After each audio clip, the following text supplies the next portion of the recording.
केवल आपके साथ ही बुरा क्यों होता है? अच्छे लोगों के साथ ही दुख दर्द क्यों होता है? क्यों होता है उसे कष्ट? आइए दोस्तों, भगवान श्री कृष्ण ने गीता में क्या कहा कि मनुष्य को घोर दुख में क्या करना चाहिए? दोस्तों, अधूरा ज्ञान 20 के समान होता है। जानने के लिए वीडियो को पूरा जरूर देखिएगा। भगवान श्री कृष्ण कहता है, जो व्यक्ति स्वयं के द्वारा स्वयं का उद्धार नहीं करता वह अपना शत्रु स्वयं होता है। अर्थात जो व्यक्ति अच्छे कार्यों द्वारा उन्नति करता है वह उद्धारक होता है।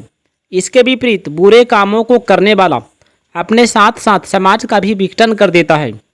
शरीर, इंद्रियां, मन, बुद्धि मनुष्य को असत पदार्थों की ओर भटका सकते हैं।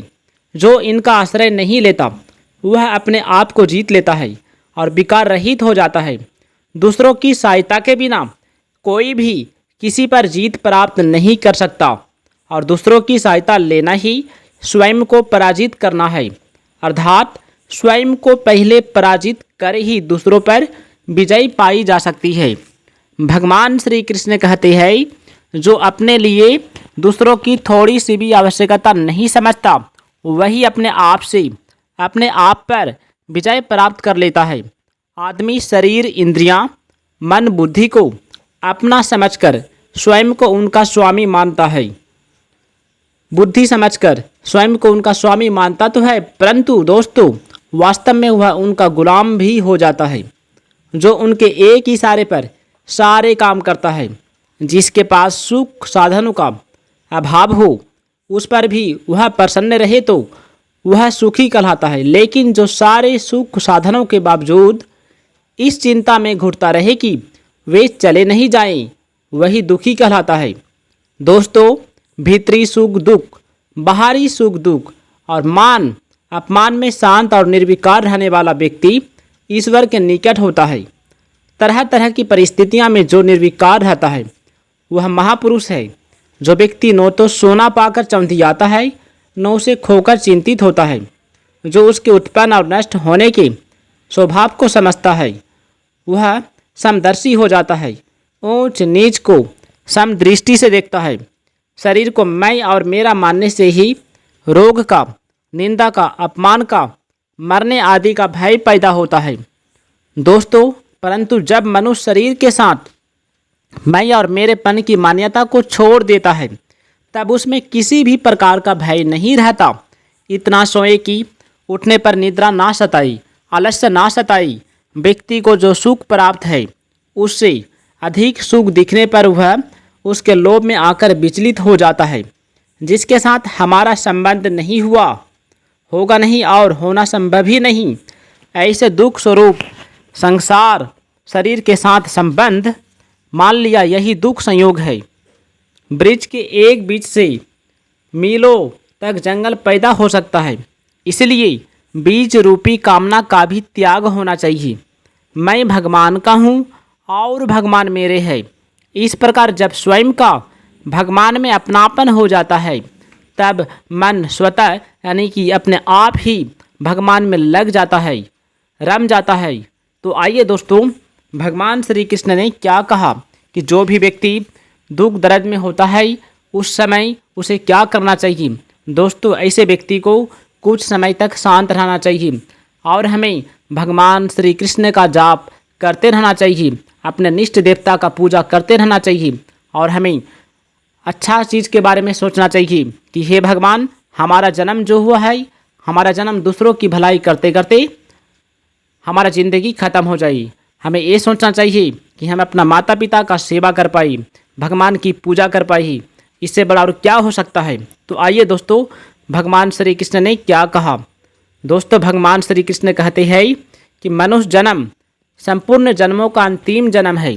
भगवान ने जीव को मनुष्य शरीर देकर उसे जन्म मरण के प्रवाह से अलग होकर अपनी प्राप्ति का पूरा अधिकार दिया है। परंतु यह मनुष्य ईश्वर को प्राप्त नहीं करता है। लगाव के कारण फिर पुराने प्रवाह में अर्थात जन्म मरण के चक्र में चला जाता है। परमात्मा की यह अलौकिक विलक्षणता है कि वे भूखे के लिए अन्न रूप में, प्यासे के लिए जल के रूप में और विषय के लिए शब्द, स्पर्श, रूप, रस और गंध रूप में बनकर आते हैं। वे ही मन, बुद्धि, इंद्रियां बनकर आते हैं, वे ही संकल्प विकल्प बनकर आते हैं, वे ही व्यक्ति बनकर आते हैं, वे ही दुख स्वरूप में आकर मानव को चेताते हैं कि वे अगर इन वस्तुओं को भोग्य मानकर इनके भोक्ता बनेंगे तो इसके परिणाम स्वरूप उन्हें दुख ही दुख भोगना ही पड़ेगा। इसलिए मनुष्य को लज्जा आनी चाहिए कि वे भगवान को भोग सामग्री बनाते हैं। उनके सुख के लिए भगवान को सुख की सामग्री बनना ही पड़ता है। ईश्वर कितने दयालु है कि प्राणी जो कुछ भी मांगता है भगवान वैसे ही बन जाता है। सोचिए दोस्तों, ये भोग पदार्थ हमारे साथ कब तक रहेंगी और उन पदार्थों के साथ हम कब तक रहेंगे। इसलिए दोस्तों, मनुष्य को भोग एवं लोभों के पीछे कभी नहीं भागना चाहिए। कहा जाता है कि लोभ ही मनुष्य का सबसे बड़ा शत्रु है। मनुष्य को कभी लोभ नहीं करना चाहिए, मनुष्य को ज़्यादा क्रोध नहीं करना चाहिए, क्योंकि दोस्तों क्रोध के आवेश में आकर कोई भी व्यक्ति किसी का हत्या भी कर देता है तो वह व्यक्ति बड़ी बात नहीं समझता है। क्रोध के आवेश में आकर व्यक्ति अपना माता पिता से अपशब्द कहने लगता है, गुरु का अपमान कर देता है, यहाँ तक कि माता पिता पर हाथ उठाने लगता है, गुरु को भी अवहेलना करता है, उसका भी मान सम्मान नहीं करता है, उनको भी हाथ उठा देता है। तो अतः दोस्तों, हमें ऐसा गलती भूल कर भी नहीं करना चाहिए। यदि जाने अनजाने में भूल हो जाए तो हमें उसका पश्चाताप करना चाहिए, लेकिन और ऐसा गलती कभी ना हो तो उसके लिए आगे आपको तैयार रहना पड़ेगा। आइए दोस्तों, भगवान श्री कृष्ण ने क्या कहा। भगवान श्री कृष्ण कहते हैं कि मध्यम बुद्धि वाले मनुष्य वे होते हैं जो देवताओं की शरण में होते हैं। वे देवताओं को अपने से श्रेष्ठ मानते हैं, जिससे उनमें थोड़ी नम्रता और सरलता रहती है। मूर्ख मनुष्य वे होते हैं जो भगवान को देवता जैसा नहीं वरना सामान्य मनुष्य जैसा मानते हैं।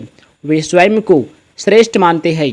मनुष्य शरीर विवेक प्रधान है, अतः मनुष्य की प्रवृत्ति यानी कि लगाव और निवृत्ति यानी कि पशु पक्षियों की तरह न होकर अपने विवेक के अनुसार होनी चाहिए। परंतु मनुष्य अपने विवेक को महत्व न देकर राग और द्वेष को लेकर ही प्रवृत्ति और निवृत्ति करता ही रहता है, जिससे उसका पतन हो जाता है। कोई युवा यह न सोचे कि उसकी अभी न वृद्धावस्था है और न मृत्यु है, अतः वह रोग मृत्यु से अभी मुक्त है। वास्तव में वह रोग मृत्यु से मुक्त नहीं है, क्योंकि जब तक शरीर के साथ संबंध रहता है तब तक रोग मृत्यु से रहित होते हुए भी वह इनसे मुक्त नहीं होते। लेकिन जो जीवन मुक्त महापुरुष है उनके शरीर में रोग मृत्यु होने पर भी वे इनसे मुक्त हो जाते हैं। जो भगवान को सामान्य मनुष्य मानते हैं उनके सामने भगवान प्रकट नहीं होते, उन्हें भगवत कृपा की प्राप्ति कभी नहीं होती। तो आइए दोस्तों, भगवान श्री कृष्ण ने क्या कहा, बहुत अच्छी बात जो सबको जानना परम आवश्यक है। भगवान श्री कृष्ण कहते हैं, अंत्यकाल में शरीर त्यागते समय जो केवल मेरा स्मरण करते हैं, मेरा ध्यान करता है, मेरा नाम लेकर जाते हैं, वे मेरे स्वभाव को पा लेते हैं। इसमें संदेह नहीं। शरीर त्यागते समय प्राणी यदि किसी का भी स्मरण करता है तो वह उसी योनि को प्राप्त करता है, जैसे भरत मुनि ने हिरण की योनि प्राप्त की थी। इसलिए हे पार्थ, तुम सदा मेरा चिंतन करो और मेरा स्मरण करो और युद्ध रूपी कर्तव्य को भी करते रहो। अर्जुन को कहते हैं भगवान श्री कृष्ण ने, अपने मन बुद्धि को मुझे समर्पित करके अपने कर्म निष्ठा भाव से करते रहोगे तो निश्चय ही मुझे प्राप्त कर लोगे। इसमें जरा कोई भी संदेह नहीं। भगवान श्री कृष्ण कहते हैं, हे पार्थ, जो व्यक्ति मेरा स्मरण करने में निरंतर अपना मन लगाकर भजन करता है वह मुझको अवश्य प्राप्त कर लेता है। जो सर्वज्ञ है, अस्तहीन है, सूक्ष्म है, परंतु शासन करने वाला है, सूर्य के समान तेजोमय तथा सबका पालन करने वाला, ऐसे परमेश्वर का स्मरण करते हुए जो व्यक्ति शरीर त्यागता है वह उसी दिव्य परमेश्वर में लीन हो जाता है।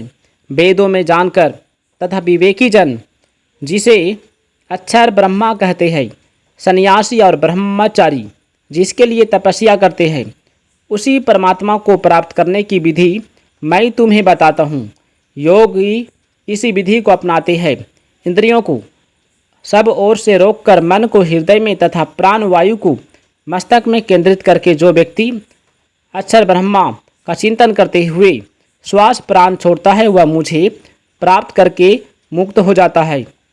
भगवान श्री कृष्ण अर्जुन को कहते हैं, हे धनंजय, जो निर्मल मन से नित्य ही मेरा स्मरण करता रहता है उस भक्त को तो मैं सहज ही मिल जाता हूँ। समझने की बात यह है कि सर्वलोक आदि सभी लोग नाशवान है, उनको प्राप्त करके भी पुनः मृत्यु लोक में आना ही पड़ता है। केवल मुझे प्राप्त करने के बाद भी जन्म मृत्यु से छुटकारा मिलता है। सतयुग, त्रेता युग, द्वापर युग तथा कलयुग मिलाकर चतुर्योगी होते हैं। 1000 चतुर्योगी बीतने पर ब्रह्मा का एक दिन होता है। इतना ही लंबी एक रात होती है। ऐसे दिन रात के प्रारंभ में ब्रह्मा जी के शरीर से सब प्राणी जन्म लेते हैं और रात होने पर उनके शरीर में ही सब समा जाते हैं, परंतु अनश्वर जो महाविष्णु परमात्मा है उसे प्राप्त कर लेते हैं, पर वे आत्मा भी शाश्वत हो जाती है। उस सत्यनारायण से मिल जाने पर भक्त को पुनः जन्म नहीं लेना पड़ता है। वही मेरा अनश्वर परम धाम है। यज्ञ, तप, दान, व्रत, उपवास, तीर्थ आदि के सेवन से मनुष्य जन्म लेना ही पड़ता है। इससे ऊपर उठकर मुझ परमेश्वर में लीन होने पर पुनर्जन्म नहीं होता। मैं ही अक्षर ब्रह्मा हूँ। उस सत्य को जानो तथा मुझे निरंतर स्मरण करूँ।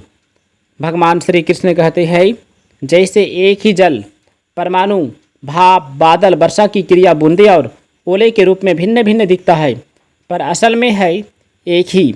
इसी प्रकार एक ही परमात्मा ब्रह्मा अध्यात्म, कर्म, अभिभूत, अधिभूत, अधिदैव और अधियज्ञ के रूप में भिन्न भिन्न होते हुए भी तत्वतः एक ही होता है। अधिभूत स्वामी, अधिदैव परमेश्वर, अधियज्ञ यज्ञ प्रमुख, सत और असत सब परमात्मा का ही है। परमात्मा नो तो सत्य कहे जा सकते हैं और नो असत परमात्मा भी कहा जा सकता है। दोस्तों, यदि वीडियो अच्छा लगे तो वीडियो को लाइक कीजिएगा, चैनल को सब्सक्राइब जरूर कीजिएगा।